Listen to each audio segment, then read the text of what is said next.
ويا اهلا بكل اللي بيتابعوني على قناتي على اليوتيوب. معاكم رانيا موسى وحلقه جديده وحكايه ورا روايه. معانا النهارده ايه؟ معانا لاني احبك، نسمة الجمل. لو بصيتوا معايا هتلاقوها الطبعه التامنه. ده لفت نظري، ولما قريتها بصراحه انبهرت جدا بيها، لان هي روايه رومانسيه وواقعيه الاتنين مع بعض، مزيج غريب عملته وطلعته لنا في كلمات رائعه، فيها مشاعر كبيرة جدا وفيها رسائل كتيرة جدا. قصتنا بتحكي ايه؟ بتحكي عن شباب في الجامعة، بنات وولاد، شباب في سنة رابعة، آخر سنة لهم في الجامعة الأمريكية. التلات بنات حبوا تلات شباب، منهم رحمة ورؤوف أول أبطال قصتنا. رحمة حبت رؤوف من زمان، من أولى كلية، لكن هو كان حب من طرف واحد وفقدت الأمل فيه وهي في سنة رابعة. وفي الفترة دي اتقدم لها معتز ابن عمها اللي كان بيحبها بجنون، برضو من طرف واحد، وخلاص قربت توافق. صحابه بقى، صحاب رؤوف، راحوا قالوا له على فكرة رحمة هتوافق على ابن عمها وخلاص هتتجوزوا، خلاص يعني هيتخطبوا وبعدين هيتجوزوا. صار وماج وهاج وبهدل الدنيا. قالوا الله، ده انت بتحبها بقى؟ امال كل ده بقى كان مستخبي فين؟ قال لهم انا متخيل ان هي هتستنى وبعدين سنه رابعه نخلصها بعدين كنت هتقدم لها. قال له انت يا ابني كتوم قوي كده حتى في مشاعرك، احنا ما بنعرفش عنك حاجه اصلا غير ان انت ابن ناس محترمه، اتوفى وانت صغير ووحيد مالكش حد وقاعد في فيلا وكل سنه تغير عربيتك، ده اللي نعرفه عنك. هو انت كل حاجه كتوم كده؟ قال لهم ده طبعي، اعمل ايه؟ راح اعترف لرحمة، طبعا اتبسطت جدا لانه حب حياتها، واتخطبوا وكانت مبسوطة معاه جدا. لكن جت وعد بنت خالتها اللي كانت قاعدة في السعودية علشان تبقى معاها في أثناء كتب الكتاب وبعد كده التجهيز للفرح، وهي خدتها بقى تشتري طلباتها. وهي راحة إحدى المولات اللي هناك موجودة، شافت رؤوف من ظهره ومعاه واحدة ست منتقبة، مش شايفة وشها بس الهيئة باينة. بتبص كده، قالت يمكن قريبته، يمكن هيعرفني عليها، عدى وما شافهاش. فكلمته في التليفون بعدها بتقول له انت فين؟ لا ده انا تعبان وطول اليوم نايم في السرير. قالت له يعني انت ما خرجتش النهارده يا رؤوف؟ لا ابدا ما حصلش. قالت طب هو بيخبي عليا ليه؟ سكتت. قالت طيب انا مش هسيب الموضوع ده. واحدة قريبتها قالت لها طيب يعني ما يمكن واحدة مش عايزة يعرفك عليها او معرفة يعني. قالت لها بس غريبة، اللي يخبي الصغير هيخبي الكبير. تاني يوم رايحة له على الفيلا بتاعته، سألت الحارس بره، قالت له هو رؤوف موجود؟ قال لها لا يا فندم ده مش موجود، ده خرج. بتبص بعينها كده لقت العربية بتاعته موجودة والفرندا مفتوحة، وشافت خيال رؤوف ومعاه نفس الست اللي كانت معاه في المول. روحت وكلمته في التليفون، لا يا حبيبتي انا لسه راجع ولسه الحارس قايل لي ان انت عديتي عليا، انا اسف والله كان ورايا مشاوير. بيكذب عليا ليه؟ سكتت وحطت في قلبها. وعد بنت خالتها قالت لها واجهيه، قولي له ليه تسكتي؟ قالت له لا. قالت لها لا انا مش هواجهه طالما هو بيخبي، لو هتكملي على كده. قالت لها هكمل. واتكتب كتابهم وعاشوا اجمل شهر في حياتها.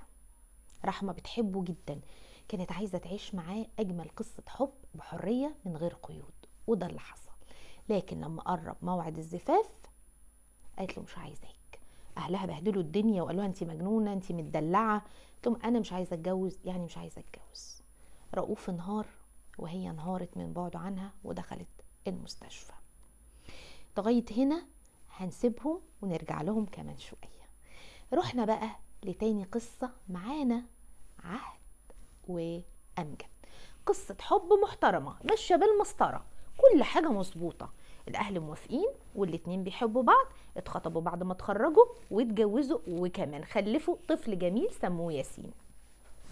المشكلة بقى إن عهد بعد الخلفة اتغيرت جدا، بقت تهمل في نفسها قوي، لدرجة واحدة قريبتها قالت لها انت ازاي مهملة في شكلك كده، ده أمجد يعني مش قلقانة منه يبص بره؟ فانتبهت كده لنفسها وقالت لا انا ههتم بنفسي بعد كده. لكن كانت بتهتم بنفسها، لكن كل يوم بالليل بتبعد عنه تماما وبتتجنب اللقاءات الزوجية ما بينهم. الموضوع ده كان مضايقه ومعصبه جدا. فقالت له انا عايزه حد يساعدني، الولد ما بينيمنيش. قال لها خلاص شوفي انت عايزه ايه وانا اعمله. قالت له انا هجيب ناني، يعني مربيه صغيره، في واحده معرفه هتجيبها لي عندها 20 سنه وبيقولوا عليها بنت ممتازه واسمها معاني ومحترمه ومعروفه لينا يعني. لها يلا لو ده يخلي حياتنا تستقر هاتيها. جابت معاني ودخلت بيتهم وشافتهم. البنت اول ما دخلت طبعا انبهرت، بنت فقيره جدا وعندهم حمام مشترك لكل العيله والجميع العائلات، مش للعيله بس، العيله كلها نايمه في اوضه وبقيه العائلات كلها في المكان ده لها حمام مشترك. بصت بغل وحسد كده لما شافت جوزها بيعاملها ازاي وان هي مدلله ازاي وحمام في كل اوضه وحياه مرفهه جدا جدا. حسدتهم وغارت منها لما شافت جوزها بيهتم بيها ازاي. امجد كان بيحب عهد بجنون، لكن برضو كانت بتتجنبه كل ليله ومش قادره ابدا تخليه يقرب منها. البنت بقى الصغيره حاولت ان هي تجذبه بكل الطرق، بس هو مش شايفها اصلا، هو غارق في حب مراته للنخيع، مش شايف حد ولا عايز حد، كل امنيته ان مراته تحن عليه. هنرجع لهم برضو بعد شويه. قصة بقى التالتة، قصة الحب التالتة كانت بين اتنين حبوا بعض لدرجة الجنون، انجذاب عاطفي وجسدي بلا حدود. رغم الحب الكبير اللي ما بينهم مش عارفين ابدا ان هم يستمروا مع بعض، لان الشاب ده كان بيغير عليها جدا جدا جدا. كانت غيرته بلا حدود، كان عمال على طول ايه عايزها معاه ويطلب منها طلبات وهي بتضطر ان هي توافق، لان من كتر ما هي بتحبه كانت اي حاجه بيقولها عليها بتقوله انا موافقه، مش كانت راضيه ابدا ان هي تزعله.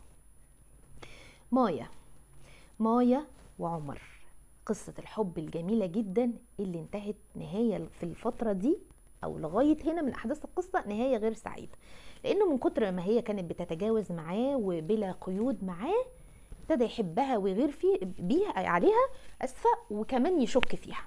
لما ابتدى يشك فيها انت رحتي فين، كنت مع مين، طبعا ما اللي انت بتسمحي لي بيه ممكن تسمحي لغيري. وما كانش شايف ان هي بتعمل كده بس علشان بتحبه وعلشان مش عايزه تخسره.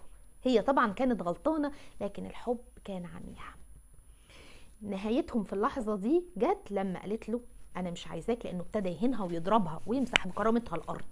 قالت له كفايه انا مش عايزاك وسابته، ووافقت انها تتخطب لواحد تاني اسمه اسلام عشان ينسيها الحب الكبير اللي كانت بتحبه له.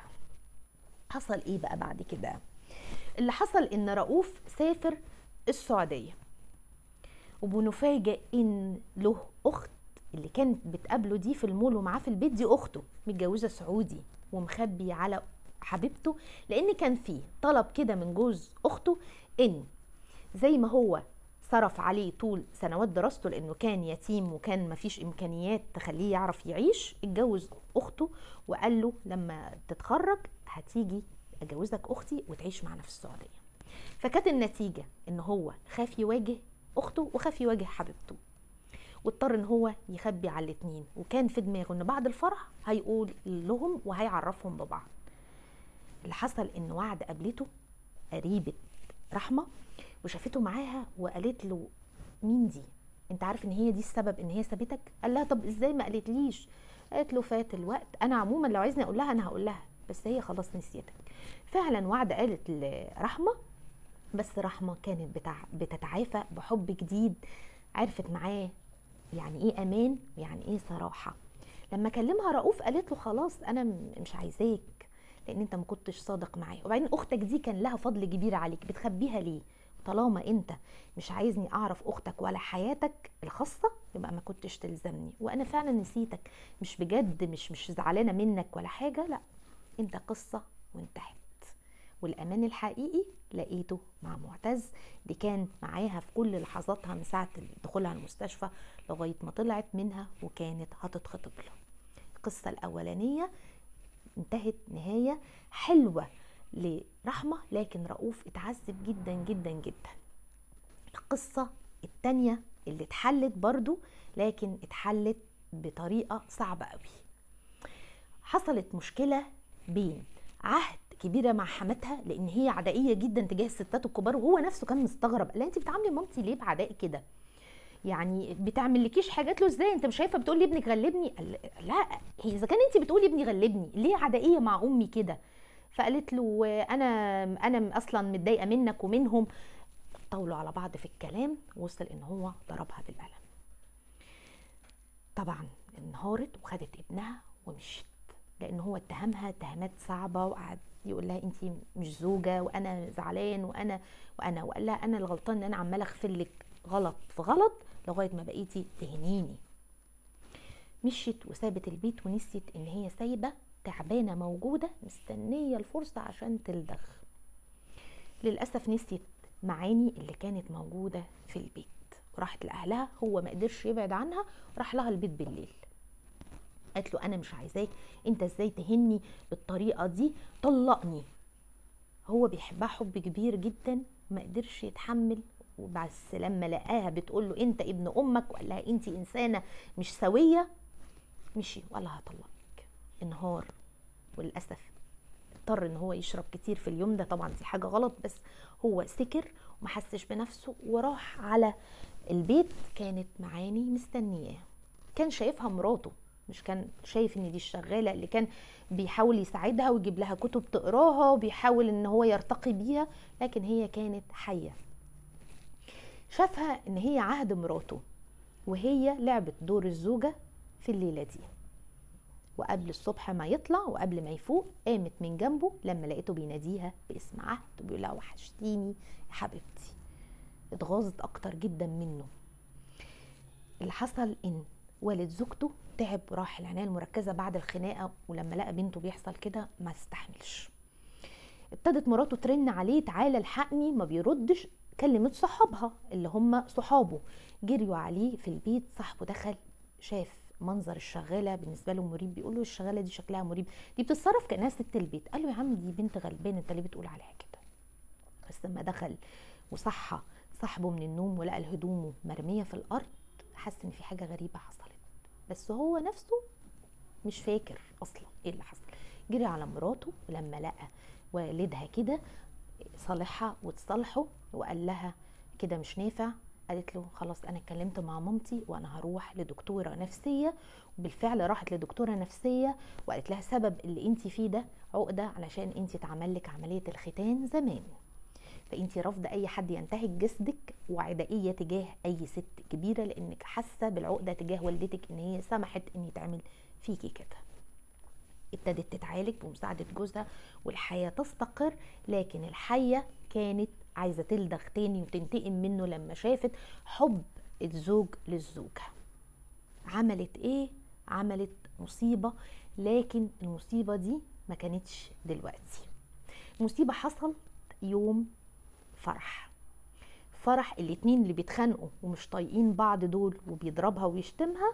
اللي حصل مايا وحبيبها رجعوا لبعض لما شافوا بعض في المستشفى، لما كانت رحمة تعبانة اتجدد الشوق والحب. هم بيشوفوا بعض ما بيقدروش يبعدوا عن بعض.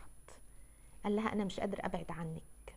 قالت له انا مش هينفع اكمل معاك بالطريقه دي. قال لها انا كبرت ونضجت سامحيني. قالت له انا عايزه اتطهر من ذنبي، انا حاسه بالذنب. انا هحكي لوالدتي واللي هتقول لي عليه هعمله. حكت لوالدتها، والدتها قالت لها انت بعد اللي قلتيه ده انت مش بس لازم تسيبي خطيبك اللي انت كنتي هتظلميه، انت لازم تتجوزيه. قالت لها انت هتجبريني؟ قالت لها لا، انتوا حبكم كان ملوث فلازم يتطهر بجوازكم. مفيش خطوبه، هتتجوزوا على طول. وتم الزفاف في ليله حلوه جدا. في اليوم الحلو ده كان في ناس مع بعض ومعاهم اطفالهم. اليوم ده كانت رحمة كانت موجودة ومعاها معتز ومعاها البيبي بتاعها، وكانت مبسوطة جدا. بس في اليوم ده كانت عهد سايبة ابنها مع معاني، هي وجوزها حاضرين الفرح بتاع مايا وعمر. للأسف معاني حاولت تنتقم انتقام صعب قوي. لما رجعوا من الفرح بيدوروا على الولد والبنت مش لاقيينها في الأول، ولقوا جواب مكتوب فيه انا هنتقم منك وهمشي من الدنيا، بس هاخد حته منك، حاجه هتوجعك، كان لازم انتقم منك. جريت الام بلهفه تدور على ابنها، لقيته مرمي في الارض جنب معاني الشغاله. طلبوا الاسعاف بسرعه وسط انهيار الام، بس الحمد لله الولد خد جرعه سم زيه زيها، كانت هي توفت معاني، لكن الولد علشان صغير كان اللي شربه من السم كان رجعه، فالسم كان قليل في جسمه وخف وبقى كويس. اخر حاجه حصلت كانت رؤوف هو المعذب اللي رفض ان هو يبقى صريح، لكن وعد وهي بتقابله في السعوديه حبته وشاف فيها رحمه، وحب ان هو يتجوزها بس لانه شايف فيها حبيبته الاولى. اخر مشهد او اخر حته في الروايه فرح كبير جدا لرؤوف ومعاه قريبتها، قريبه اللي هي، انا اسفه يا جماعه القصه فيها ناس كتيره جدا. القصه كده انتهت بالفرح الكبير اللي كانت فيه وعد بتتجوز رؤوف وبحضور بقيه المحبين في يوم جميل عليهم كلهم. رسائل كتيره وهنعمل لها فيديو لوحده. تحياتي ليكم، كانت معاكم رانيا موسى، واشوفكم على خير في فيديو كتير جديد ان شاء الله، ولايك وشير وسبسكرايب. باي باي.